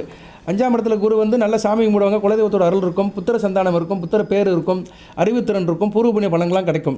ஆனால் அதே நேரத்தில் குரு வந்து 5ஆம் இடம் சொந்த வீட்டில் இருந்தாருன்னா காரகோப்பா பாவனாசி. இப்போ நீங்கள் வந்து கன்னிராசி விருச்சிக லக்கணத்தில் பிறந்திருக்கிறீங்க, மீனத்தில் இருந்தாருன்னா அந்த பிள்ளை புத்திர பாகத்தை தடுப்பார். ஏன்னா விருச்சிக லக்கணத்துக்கு 5 கூடவன் 5ஆம் இடத்துல இருக்கக்கூடாது. அதே மாதிரி நீங்கள் வந்து கன்னிராசி சிம்ம லக்கணத்தில் பிறந்திருக்கிறீங்க, சிம்ம லக்கணத்துக்கு 5ஆம் இடம் தனுசுல இருந்தாலும் அந்த காரகோப பாவனாசி செய்வார். ஏன்னா ஆட்சி பெற்ற குரு 5ஆம் இடத்துல இருந்தாருன்னா காரகோப பாவனாசி செய்வார். 5 கூடவன் 5ஆம் இடத்துல இருக்கக்கூடாது. பிள்ளைகள் விஷயத்தில் நல்லா இருக்காது, லேட் ஆகும் பிள்ளைகள் பிறக்கிறதுக்கு. இல்லைனா பிள்ளைகள் பிறந்தாலும் பொம்பளை பிள்ளையாக பிறக்கும், ஆண் பிள்ளை பிறக்காது. ஆண் பிள்ளை பிறந்தாலும் நல்லா இருக்க மாட்டான், தாய் தப்பன் பேச்சை கேட்க மாட்டான். ஸோ 5ஆம் இடத்துல குரு இருந்தாருன்னா அந்த இதை பிள்ளைகள் விஷயத்தில் சில பிரச்சனையை கொடுத்துருவார். பிள்ளைகள் விஷயத்தில் நிம்மதியை கொடுக்க மாட்டார், மற்ற இதெல்லாம் கொடுப்பாரு. சரியா, எதிரிகளை மற்ற விஷயத்தை கொடுப்பாரு. சரியா, அறிவுபூர்வமாக இருப்பாங்க, கையில் காசு பணம் இருக்கும், செல்வாக்கு அதிர்ஷ்டம் எல்லாமே இருக்கும். 5ஆம் இடத்துல இருக்கிறவர் நல்ல இடங்களை பார்ப்பார். 9, 11, 1 நல்லா இருக்கும். ஆள் நல்லா இருப்பாங்க. சரியா, பணப்பழக்கம், கையில் காசு பணம் நல்லா இருப்பாங்க. மற்றவங்களுக்கு காரியம் பண்ணுறது, தர்மம் பண்ணுறது நல்லா இருப்பாங்க. பணம் நிறையா சம்பாதிப்பாங்க, அதெல்லாம் நல்லா பண்ணுவார். பிள்ளைகள் விஷயத்தில் மட்டும் பிரச்சனை பண்ணுவார். 5ஆம் இடத்துல குரு அது குறிப்பிட்ட லக்கணத்துக்கு தான், எல்லா லக்கணத்துக்கும் கிடையாது. சரியா, எல்லா லக்கணத்துக்கும் கிடையாது. இப்போ நீங்கள் கன்னிராசி ரிஷப லக்கணத்தில் பிறந்திருக்கிறீங்க, கன்னிராசிலே இருக்கிறாருன்னா பிரச்சனை கிடையாது. ராசிலே இருப்பார், சந்திரன் கூட சேர்ந்து நல்ல பலன்களை கொடுப்பார். சரியா, அந்த 2 லக்கணத்துக்கு தான் பிரச்சனை பண்ணுவார். விருச்சிக லக்கணத்துக்கும் சிம்ம லக்கணத்துக்கும் 5ஆம் இடத்துக்கு வரக்கூடாது. அடுத்து 6ஆம் பாவம் 6ல் குரு இருக்கக்கூடாது. சரியா, 6ல் குரு இருந்தாலே உடல்நலம் கெடுதலாயிரும். ஏன்னா 6ஆம் இடத்துல குரு இருந்தாருன்னா உடல்நலத்தை பாதிப்பார். லக்கணாபதி வழுக்கலைன்னு வச்சுக்கோங்களேன், நீங்கள் எந்த லக்கணத்தில் பிறந்து லக்கணாபதி வளர்க்காமல் குரு வளர்த்துட்டாரு வச்சுக்கோங்களேன், வாழ்நாள் உடல்நல பிரச்சனை இருக்கும். உதாரணத்துக்கு சொல்கிறேனே, நீங்கள் கன்னிராசி கடக லக்கணம் 6ஆம் இடம் தனுசில் இருக்கிறாரு. சரியா, தனுசில் இருக்கிறாரு, சந்திரன் வளர்க்கணும். கடக லக்கணத்துக்கு சந்திரன் வளர்க்கணும். சந்திரன் வளர்க்கலன்னு வச்சுக்கோங்களேன், சோழி முடிஞ்சது. வாழ்நாள் முழுக்க வியாதிசனாக இருப்பான். உடல்நல கோளாறு வந்துடும். சரியா, குரு சம்மந்தப்பட்ட வியாதி வந்துடும். ரத்த கொழுப்பு, வயிற்று பிரச்சனை, செரிமான பிரச்சனை எல்லாத்தையும் கொடுத்துருவார். அவருக்குன்னு சில நோய்கள் இருக்குது. அந்த நோயை கொடுத்து ஜாதகனை வந்து போட்டு அமைக்கிடுவார். அதோட தாக்கம் எப்போ இருக்கும்னா அந்த 16 வருஷத்தில் இருக்கும். குரு திசை நடக்கும்போது 16 வருஷத்தில் அவரோட இந்த நோயோட தாக்கம் இருக்கும். ஸோ 6ஆம் இடத்துல குரு இருக்குது வந்து சில விஷயத்தில் நல்ல அமைப்பு கிடையாது. ஆனால் லக்கணாபதி வளர்க்கணும். நீங்கள் எந்த லக்கணத்தை பிறந்தாலுமே லக்கணாபதி வளர்க்கணும். லக்கணாபதி கட்டுப்பட்டாலும் முடிஞ்சு போச்சு. இதுக்கு மேலே நிறையா சொல்லலாம், நிறைய பேர் புரியாது. சரியா, புரியாத போட்டு நம்ம ரொம்ப எக்ஸ்பிளைன் பண்ண வேண்டாம். இதுவே உங்களுக்கு தேவைக்கு அதிகமாக தான் சொல்கிறேன். சரியா, ஒரு ஜோதிடர் என்ற முறையில் அதில் உள்ளே போய் சில விஷயத்தை சொல்லிட்டு இருக்கிறேன். 6ஆம் இடத்துல குரு இருந்தார்னா எதிரிகளை சைன் பண்ணிடுவாங்க. எதிர்ப்பு இருக்காது, எதிர்ப்பில் தோஷம் பண்ணிடுவாங்க. தேக ஆரோக்கியம் ஓரளவு நல்லாயிருக்கும். இருந்தாலும் நோயுடைய பாதிப்பு இருக்கும். நீண்ட ஆயுள் இருக்கும். நித்திய கண்டம் பூர்ணாயுசம் சொன்ன மாதிரி இருக்கும். 6ஆம் இடத்துல இருந்தானா நல்ல இடங்களை பார்க்க மாட்டார். சரியா, 12ஆம் இடத்தை பார்ப்பார். விரயம் இருக்கும். வெளிநாட்டுக்கு போயிடுவாங்க. வெளிநாட்டில் போய் சம்பாதிச்சு தொழில் பண்ணி வீட்டுக்கு பணம் கொடுப்பாங்க. 10, 12, 2ஆம் இடத்தை பார்க்கறதுனால ஓரளவு வெளி மாநிலம் சார்ந்த இடத்துல வேலை தொழில் அமையும். அடுத்து 7ஆம் இடத்துல குரு இருக்கலாம். 7ஆம் இடத்துல குரு இருந்தால் லக்கணத்தை பார்ப்பார். நல்ல விதமாக பார்க்கப்படுகிறது. திருமண வாழ்க்கை நல்லாயிருக்கும். கணவன் மணிக்கிட்ட உறவு நல்லாயிருக்கும். அந்யோன்யம் நல்லாயிருக்கும். கூட்டுத்தொழில் பங்கு சந்தை எல்லாமே நல்லாயிருக்கும். ஷேர் மார்க்கெட் இன்வெஸ்டேஷன் எல்லாமே நல்லாயிருக்கும். நல்ல விதமாக பார்க்கப்படுகிறது. திருமணத்துக்கு பின்னாடி நல்ல ஒரு ஏற்றம் இருக்கும். 11, 1, 3ஆம் இடத்தை பார்ப்பார். நல்லாயிருக்கும். தைரிய வீரிய காரியமாக இருப்பாங்க. குழந்தை உடனே பிறந்துடும். லாபம் நல்லாயிருக்கும். நல்ல விதமாக பார்க்கப்படுகிறது. சரியா நேர்களே, நல்லாயிருக்கும். சரியா, நல்ல விதமாக பார்க்கப்படுகிறது. அடுத்து 8ஆம் இடத்துல இருக்கக்கூடாது. ஆயில் தீர்க்கும். 8ஆம் இடத்துல இருந்தால் ஆயிலை கொடுப்பாரு. ஆன்மீக ஈடுபாடு இருக்கும். கோயில் குளத்துக்கு நல்லபடியாக போயிட்டு வருவாங்க. திடீர் அதிர்ஷ்டம் இருக்கும். தத்துவார்த்த சிந்தனை இருக்கும். ஏதோ வேதாந்தம் பேசிகிட்டே இருப்பாங்க. 8ஆம் இடத்துல குரு இருக்கிறவங்க வேதாந்தம் பேசிகிட்டு இருப்பாங்க. சில பேர் நல்லா மாமிசம் சாப்பிடுவாங்க. மாமிசம், அப்புறம் வந்து ஆல்கஹால் எடுக்கிறது. குரு கெட்டு போயிட்டாருன்னு வச்சுக்கோங்களேன். 8ஆம் இடத்துல ராகு கூட சனி கூட சேர்ந்து கெட்டு போயிட்டாருன்னு வச்சுக்கோங்களேன், ஆல்கஹால் எடுப்பாங்க. உதாரணத்துக்கு ஒரு ஜாதகம் சொல்கிறேனே, இப்போ நீங்கள் வந்து கன்னி ராசி மீன லக்கணம் 8ஆம் இடம் துலாமல் இருக்கிறாரு. ராசிக்கு 2, லக்கணத்துக்கு 8. துலாமல் பகமை பெறுவார். அவரை சனி பகவான் சிம்மத்திலேருந்து பார்க்குற வச்சுக்கோங்களேன், முடிஞ்சு போச்சு. குடிப்பாங்க. குடிச்சு முடிச்சோடனே மாமிசம் சாப்பிடுவாங்க. மாமிசம் சாப்பிட்டு போனே பொம்பளை கிட்ட போயிடுவாங்க. மது, மாமிசம் எல்லாமே இருக்கும். ஆணுனா பெண்ணுனா ஆண். பெண்கள் வந்து மது குடிக்க மாட்டாங்க. ஆனால் மற்றதெல்லாம் இருக்கும். சரியா, நான் ஆண்களுக்கு மட்டும் பதிலும் சொல்ல, பெண்களுக்கும் சொல்கிறேன். 2 பேருக்குமே இருக்கும். 8ல் இருக்க குரு வந்து சில கெட்ட பழக்க வழக்கத்தையும் கொடுப்பார். கெட்டு போயிட்டாருன்னா சனி பார்வையிலையோ ராகு பார்வையிலையோ சேர்ந்து இருந்தாலும் சரி, பார்வையில் இருந்தாலும் சரி, கெட்டு போயிட்டால் அதெல்லாம் செய்வார். ஆனால் 8ஆம் இடத்துல இருக்கிற குரு பகவான் வந்து 12, 2, 4ஆம் இடத்தை பார்ப்பார். தூர இடத்தை கொடுப்பாரு, அலைச்சலை கொடுப்பாரு, தேவையில்லாத செலவை கொடுப்பாரு. ஆனால் ஒரு பணத்தை கொடுப்பாரு, சுகத்தையும் கொடுப்பாரு. சரியா, அதான் சுகம்தான். இந்த சுகம்தான் குடிக்கிறது, பொம்பளை கிட்ட இருக்கிறது, இது மாதிரி சுகத்தை கொடுப்பாரு. ஒரு மனிதனுக்கு நல்ல சுகமும் இருக்குது, கெட்ட சுகமும் இருக்குது. நல்லா ஒருத்தன் சாப்பிட்டு ஆரோக்கியமாக இருக்கிறது சுகம்தான். சில பேர் குடிக்கும்போது சுகமாக இருக்கும். போதை ஏறும்போது நல்ல சுகமாக இருக்கும். அது போதைங்கிறது சாராயமாக இருந்தாலும் சரி, ஆல்கஹால் எதாக இருந்தாலும் சரி, அந்த போதை வஸ்து அந்நேரம் வந்து போதை ஏறும்போது சுகமாக இருக்கும். ஆனால் உடல்நலம் கெட்டு போயிடும். ஏன்னா 4ஆம் இடம் சுகஸ்தானம், அதையும் கெடுத்துருவார். 4ஆம் இடத்துல நல்லது இருக்குது, கெட்டது இருக்குது. சுகமும் கிடைக்கும், அமிர்தமும் இருக்குது. அமிர்தம் அதிகமான நஞ்சும் ஆயிரும். அளவுக்கு மீறினால் அமிர்தம் நஞ்சு. ஸோ 4ஆம் இடம் வந்து அமிர்தம் உண்டு, நஞ்சும் உண்டு. ஸோ குரு வந்து 12, 2, 4 பார்க்குறதுனால எல்லாத்தையும் கலந்து கொடுப்பாரு. 9ஆம் இடத்துல குரு இருக்கலாம். நல்ல அமைப்பு. ஒரு பெருங்கோணத்தில் குரு இருக்கலாம். மகாலட்சுமி ஸ்தானத்தில் இருக்கிறது பெருஞ்சிறப்பு. ஓடி போனவனுக்கு தான் 9ல் குரும்பாங்க. 9ல் குரு இருந்தால் நல்ல அமைப்புங்க. தகப்பன் வழியில் நல்லாயிருக்கும். நல்ல ஒரு தகப்பனுக்கு பிறந்திருப்பீங்க. தகப்பன் நல்ல ஒரு சொல்கிறா இருப்பார். சரியா, உங்களுக்கு தோல் கொடுப்பார். புண்ணிய காரியங்களை செய்வீங்க. நீண்டது ஒரு பயணம் இருக்கும். வெளிநாடு வெளிமாநில தொடர்பு இருக்கும். நல்ல கையில் காசு பணம் இருக்கும். வெளிநாட்டில் போய் செட்டில் ஆகி நல்லா காசு பணம் சம்பாதிச்சு நல்லா இருப்பீங்க. 1, 3, 5 பார்ப்பார். நல்லா இருப்பீங்க. நீங்கள் நல்லா இருந்து பிறருக்கு உதவி பண்ணி, உடம்பு சகோதரருக்கு உதவி பண்ணி, நல்ல குடும்பமாகி குழந்தை குட்டிகளோடு நல்லா இருப்பீங்க. 9ஆம் இடத்துல குரு நல்ல நிலைமையில் இருந்தார்னா கவலையே பட வேண்டாம். வாழ்நாள் முழுக்க நல்லா இருப்பாங்க. அது குறிப்பாக அந்த குருதசை நடக்கும்போது சூப்பராக இருப்பாங்க. கொட்டுவார், அள்ளி நல்லா கொட்டுவார். சரியா, நல்ல பழங்களை கொடுப்பாரு. அடுத்து 10ஆம் இடங்கிறது ஒரு கேந்திரம். விஷ்ணு சக்கரத்தில் இருக்கக்கூடாது. சரியா, மகாலட்சுமி சக்கரத்தில் இருக்கலாம், விஷ்ணு சக்கரத்தில் இருக்கக்கூடாது. 10ஆம் இடம் ஒரு கேந்திரம், பெருங்கேந்திரம். 10ஆம் இடத்துல இருந்தால் தொழில் ஒரு பின்னடைவை கொடுப்பார். சரியா, தொழிலில் ஓரளவு லாபத்தை கொடுக்குற மாதிரி கொண்டு போய் நேரங்களை சரியில்லைன்னா புத்துன்னு தூக்கி கீழே போட்டுருவார். 10ஆம் இடத்துல இருந்தாலும் நல்ல ஒரு பேர் எடுப்பாங்க. சமுதாயத்தில் ஒரு அந்தஸ்து இருக்கும். பெரிய மனுஷனாக இருப்பாங்க. சரியா, 4 பேருக்கு தெரிஞ்ச ஆளாக இருப்பாங்க. ஊர் பஞ்சாயத்து போர்டு பிரசிடென்ட், கவுன்சிலரு, அவர் வார்டு மெம்பரு, அப்படி பிடிக்கிறாங்களே ஒரு பஞ்சாயத்துனா அவர்கிட்ட தான் போய் நிற்பாங்க. இந்த கிராமத்துலலாம் நடக்கும். அவர் தான் அதுக்கு உள்ளூர் கோர்ட்டு ஜட்ஜு அவர் தான். சரியா, உள்ளூர் நீதிபதி அவர் தான் பிரச்சனையெல்லாம் தீர்த்து வைப்பார். 10ஆம் இடத்துல குரு இருந்தாருன்னா உங்களுக்கு எந்தெந்த இடத்த பார்ப்பார்? 2ஆம் இடம், 4ஆம் இடம், 6ஆம் இடத்த பார்ப்பார். ஏன்னா வம்பு வழக்கில் சிக்கிக்கிடுவாங்க, எதிரிகள் நிறைய இருப்பாங்க. 10ஆம் இடத்துல குரு இருந்தால் எதிரிகளோட தொல்லை அதிகமாக இருக்கும், உடல்நல பிரச்சனையும் இருக்கும். மற்றபடி 2ஆம் இடம், 4ஆம் இடத்தை பார்க்கறனால கையில் காசு போனால் குடும்பம் ஓரளவு நல்லாயிருக்கும். 11ஆம் இடத்துல குரு இருக்கலாம், சூப்பர். 11ஆம் இடத்துல குரு இருக்குது, மிகச்சிறப்பு, நல்ல விதமாக பார்க்கப்படுகிறது. 3, 5, 7 இடத்த பார்ப்பார். நல்ல அமைப்பு தான். கலஸ்தரம், மனவன், கடன் உணர்வு, நல்ல புத்திர பாக்கியம், நல்ல பேர் எடுத்து நல்லா இருப்பாங்க. கல்யாணம் ஆனவனே குழந்தை பிறந்தவரும் நல்ல விதமாக பார்க்கப்படுகிறது, நல்ல சிறப்பாக இருப்பாங்க. நிலையான வருமானம் இருக்கும், மூத்த சகோதரர்கள் ஒரு ஏற்றம் இருக்கும், நினைத்த காரியத்தை முடிச்சுருவாங்க. 11ஆம் இடத்துல குரு இருக்க பிறந்தவர்கள் யோகசாலிகள். அடுத்து 12ஆம் இடத்துல இருந்தாலும் சுப செலவு தான். சரியா, கடன் வாங்கி கல்யாணம் நடத்துவாங்க, கடன் வாங்கி கோயிலுக்கு போவாங்க. சில பேர் கோயிலுக்கு போகிறதே கடன் வாங்கிட்டு தான் போவாங்க. மாப்பிள்ளை ஒரு 500 ரூபா கொடுறா, நான் கோயிலுக்கு போகிறேன் அப்படிம்பாங்க. சரியா, கோயிலுக்கு போயிட்டு வந்துடுறேன், 500 ரூபா கூட அப்படிம்பாங்க. கடனை வாங்கிட்டு கோயிலுக்கு போயிட்டு வருவாங்க. அப்படிலாம் ஆள் இருக்காங்க. சரியா, அப்படிப்பட்டவங்களுக்குலாம் 12ஆம் இடத்துல குரு இருப்பார். சுபவரியம் பண்ணுவாங்க, கோயில் உலகத்துக்கு போயிட்டு வருவாங்க, கோயில் திருப்பணிகள் செய்வாங்க, ஆன்மீக யாத்திரை போவாங்க, வெளிநாடு போகிற யோகம் இருக்கும். வெளிநாடு போயிட்டு வரதுக்கு இவங்களுக்கு நல்ல ஒரு ஆப்பர்ச்சுனிட்டி வரும் அந்த குரு திசையில். ஸோ 12ஆம் இடத்துல குரு 4, 6, 8ஆம் இடத்தை பார்ப்பார். 6, 8 பார்க்கறதுனால வம்பு வழக்கு பிரச்சனை, எதிர்பார சில இதெல்லாம் இருக்க தான் செய்யும். சரி, உடல்நல பிரச்சனை வரும், வம்பு வழக்கு பிரச்சனை வரும். ஆனால் 4ஆம் இடத்தை பார்க்கறதுனால தாங்கிக்கிடுவாங்க, குடும்பத்தோடு இருப்பாங்க. சரியா, வனத்தில் மேய்ஞ்சாலும் இனத்தில் அடைவாங்க, எங்கன்னா ஊர் சுற்றினாலும் கடைசியில் குடும்பத்துக்கு வந்துடுவாங்க. 4ஆம் இடத்தை பார்க்கறதுனால குடும்ப உறவை தடுக்க மாட்டார், குடும்ப உறவில் நல்ல ஒரு பேணி காப்பாங்க. ஆனால் பிரச்சனை இருக்கும், அலைச்சல் பிரச்சனை, உத்தியோகத்தில் பிரச்சனை, இதெல்லாம் இருக்க தான் செய்யும். அதனால் 12ஆம் இடத்துலையும் குரு இருக்கக்கூடாது. குரு பொதுவாக மறைவு ஸ்தானத்தில் இருக்கக்கூடாது. 6, 8, 12, 3, 6, 8, 12, 4, 10 இந்த இடத்துல இருக்கக்கூடாது. ஸோ இந்த 5 இடத்துல குரு இல்லாமல் இருக்கிறவங்களும் நல்லாயிருக்கும். சரியா நேர்களே? ஓகே நேர்களே, இப்போ குரு பகவானை பற்றி கொஞ்சம் சொல்லியிருக்கிறேன். எதுவும் சந்தேகம் இருக்கிறவங்க அடுத்தடுத்து கமெண்ட் பாக்ஸில் கேளுங்க. சரியா, கமெண்ட் பாக்ஸில் கேட்டிங்கன்னா அடுத்து சொல்வேன். இப்போ தசாபுத்திக்கு வரோம். இப்போ தான் இதான் மெயின். இந்த 16 வருஷம் உங்களுக்கு எப்படி போகும், என்ன வழிபாடு, என்ன பரிகாரம் பண்ணணும்னு. இப்போ குரு திசை 16 வருஷம். குரு திசை குரு புத்தி சுமாராக தான் இருக்கும், பெருசாலாம் அள்ளி கட்ட முடியாது. பொதுவாக தனது திசை தனது புத்தி சுமாராக தான் இருக்கும். இந்த தனுசு லக்கணம், மீன லக்கணம், சிம்ம லக்கணம், கடக லக்கணம், மேச லக்கணம், விருச்சிக லக்கணம் இவங்களுக்குலாம் ஓரளவு நல்லாயிருக்கும். மற்ற லக்கணத்துக்கெல்லாம் ஒரு மாரக ஸ்தானத்தில் இருக்கக்கூடாது. மிதுன லக்கணம், கன்னி லக்கணம், துலா லக்கணம், ரிஷப லக்கணம், மகர லக்கணம், கும்ப லக்கணம் இந்த 6 லக்கணத்தில் பிறந்தவங்களுக்கு குரு தசை நடத்தும் போது 2, 3, 7, 8, 12 இருக்கக்கூடாது. 7ஆம் இடத்துல இருந்தால் லக்கணத்தை பார்ப்பார். வாழ்க்கை நல்லா இருக்கும், வாழ்நாள் முழுக்க நல்லா இருப்பாங்க. ஆனால் குரு திசையில் சில பிரச்சனை வரும், கணவன் மனை ஒருவேளை பிரச்சனை வரும். ஏன்னா மாரக ஸ்தானத்தில் இருக்கக்கூடாது. ஏன்னா மிதுன லக்கணம், கன்னி லக்கணம், மகர லக்கணம், கும்ப லக்கணம், ரிஷப லக்கணம், துலா லக்கணம் இந்த லக்கணத்துக்கு குரு மாரக கேந்திர பாதகாதிபதியாக வருவார். இப்போ நீங்கள் கன்னி ராசி மிதுன லக்கணம் வச்சுக்கோங்களேன், குரு 7ஆம் இடம் தனுசில் இருந்தாருன்னா திருமண வாய்ப்பில் பிரச்சனை வரும். ஏன்னா 7 கூடியவன் 7ஆம் இடத்துல இருக்கிறான், காரகோப பாவனாசி. இவங்களுக்கு திருமணம் நடக்காது, திருமணம் நடந்தாலும் சரியாக வாழ முடியாது. மறைந்த ஜெயலலிதா அம்மாவோட ஜாதகம் அப்படி தான். அந்த அம்மா சிம்ம ராசி மிதுன லக்கணம், 7ஆம் இடத்துல குரு இருப்பார் தனுசில்.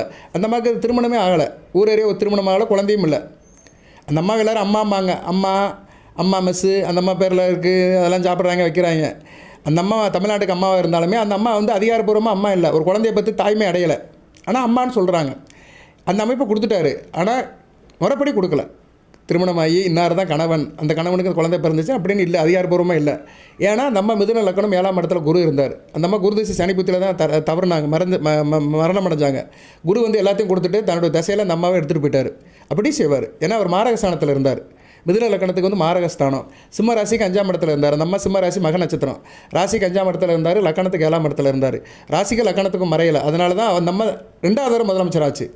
சரியா, குரு திசை குரு புத்தியில் அது முதலமைச்சராகி நல்லா அமைஞ்சது. சனி புத்தி ஆரம்பிக்கும் போது அந்த அம்மா மறைஞ்சிருச்சு. ஏன்னா சனி சிம்ம ராசிக்கு 6 கூடையவன், மிதுன லக்கணத்துக்கு 8 கூடையவன். கரெக்டாக வந்துருச்சு பார்த்தீங்களா. 6, 8 வந்தோடனே அந்த அம்மாவுக்கு பிரச்சனையை கொடுத்துருச்சு, உடல்நல பிரச்சனை. அந்த அம்மா அப்படியே போயிட்டாங்க, தவறிட்டாங்க.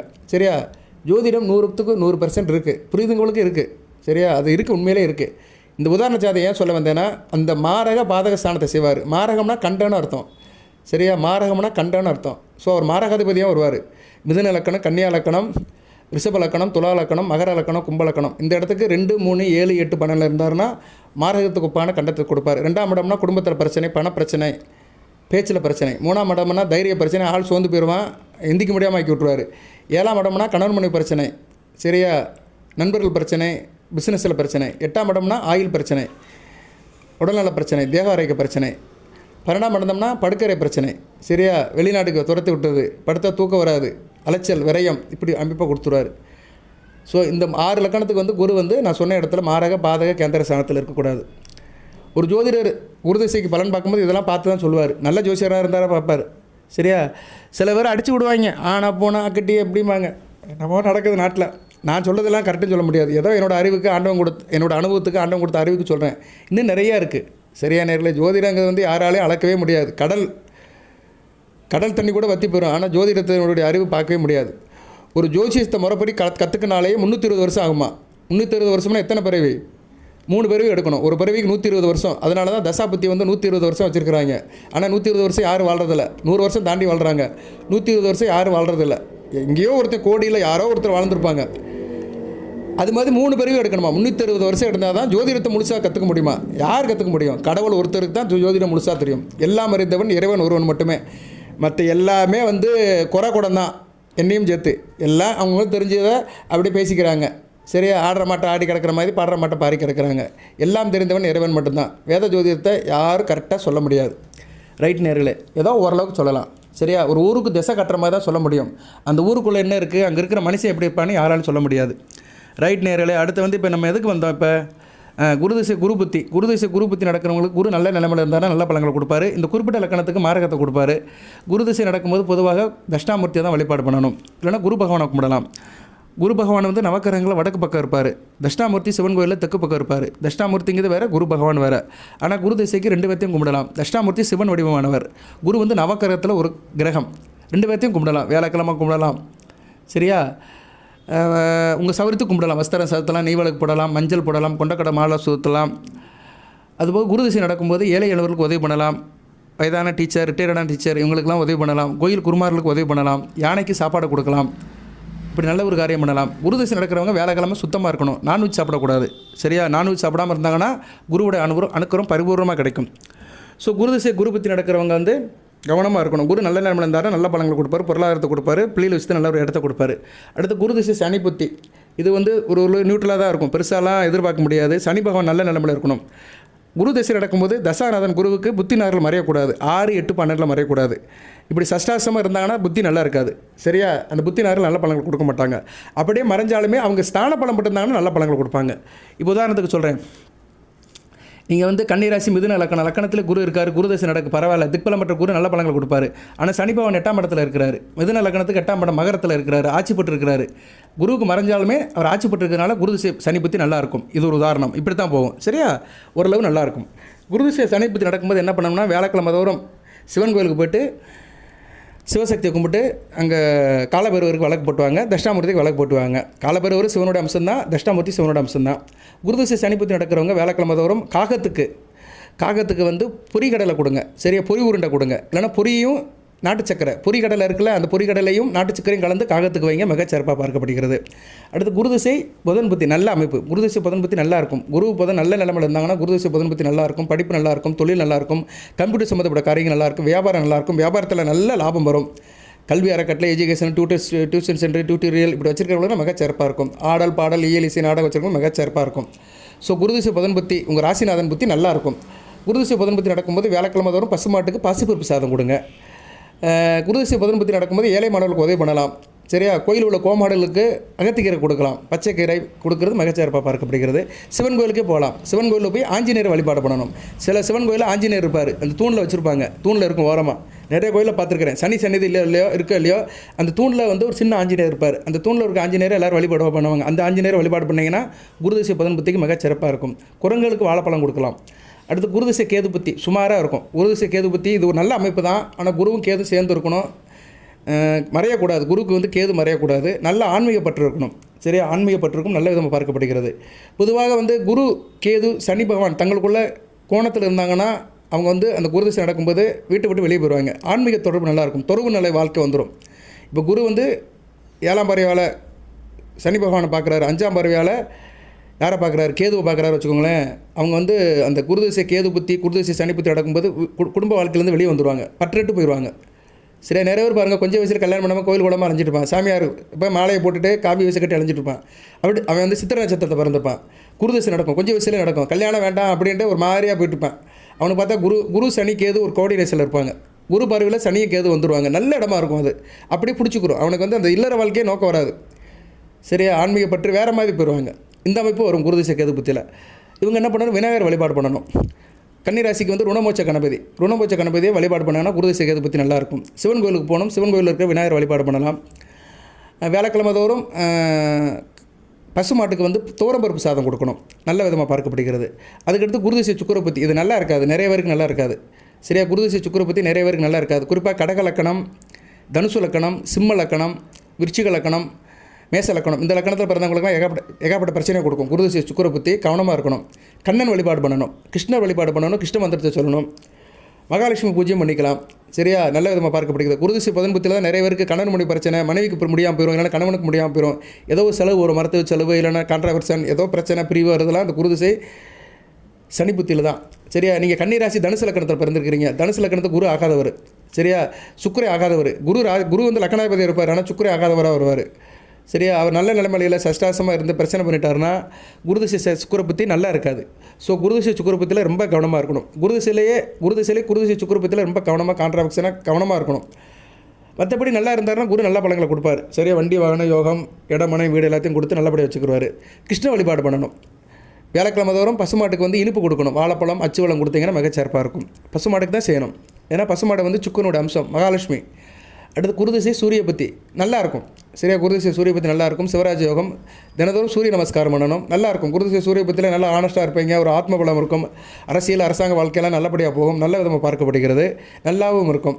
சிவன் கோயிலுக்கு போங்க. குருதிசை சூரிய பற்றி நடக்கிறவங்க சிவன் கோயிலுக்கு போங்க, சிறப்பாக இருக்கும்.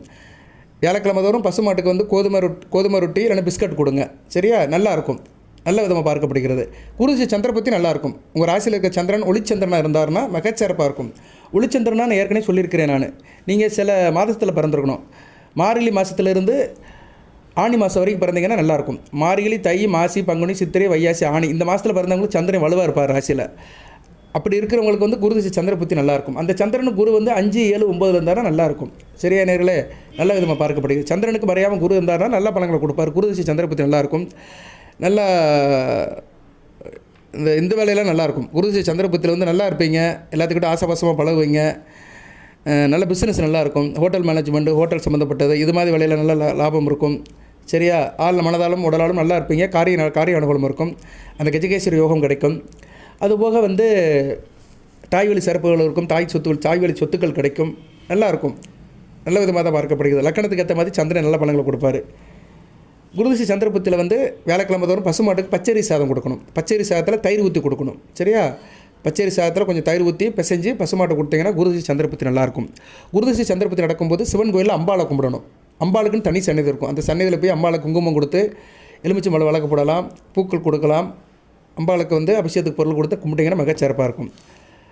திங்கக்கிழமையும் கும்பிடலாம், வியாழக்கிழமையும் கும்பிடலாம் குருதிசை சந்திரபுத்தியில். அடுத்து குருதிசை செவ்வாய், திருச்செந்தூர் முருகனை கும்பிடணும்.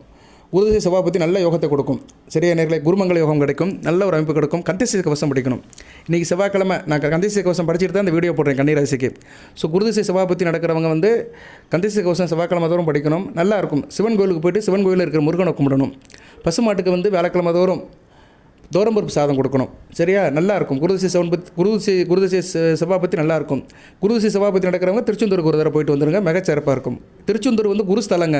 பொதுவாக குருதிசை நடக்கிறவங்க வந்து திருச்செந்தூருக்கு ஒரு தடவை போயிட்டு வந்துட்டிங்கன்னா கூடுதல் சிறப்பாக இருக்கும். ஏன்னா அங்கே திருச்செந்தூரில் முருகன் வந்து மேதா தட்சிணாமூர்த்தியாக இருக்கிறாரு. எல்லா 30 கோடி தேவர்களுக்குமே அவர் ஞான குருவாக இருந்து அவர் உபதேசம் பண்ணுறாரு. அதுபோக அவங்க ஒரு விரதம் இருந்தார். சூரபத்மன் என்னும் அரக்கனை அழைக்கிறதுக்கு, சூரபத்மன் என்ற சிவபக்தனை அழைக்கிறதுக்காக அவர் வந்து சிவனை கும்பிட்டே இருந்த இடம். திருச்செந்தூர் முருகபெருமான் சன்னதிக்கு பின்னாடி பஞ்சலிங்கம் இருக்கும். முருகன் கும்பிட்ட இடம். அதெல்லாம் கும்பிட்டு தான் அவர் அந்த சூரபத்மனை வதம் பண்ணார். ஸோ குருதிசை நடக்கிறவங்க கண்டிப்பாக திருச்செந்தூருக்கு ஒரு தடவை போயிட்டு வந்துடுங்க. அந்த 16 வருஷத்தில் ஒரு தடவை போயிட்டு வந்துடுங்க. வருஷம் போனீங்கன்னா கூடுதல் சிறப்பு. அது அந்த கந்தசை ஸ்தாபனம் விரதம் இருக்கும்போது போனீங்கன்னா இன்னும் சிறப்பு. இவ்வளோதாங்க. நம்ம தான் வந்து மெருகேற்றிக்கணும்.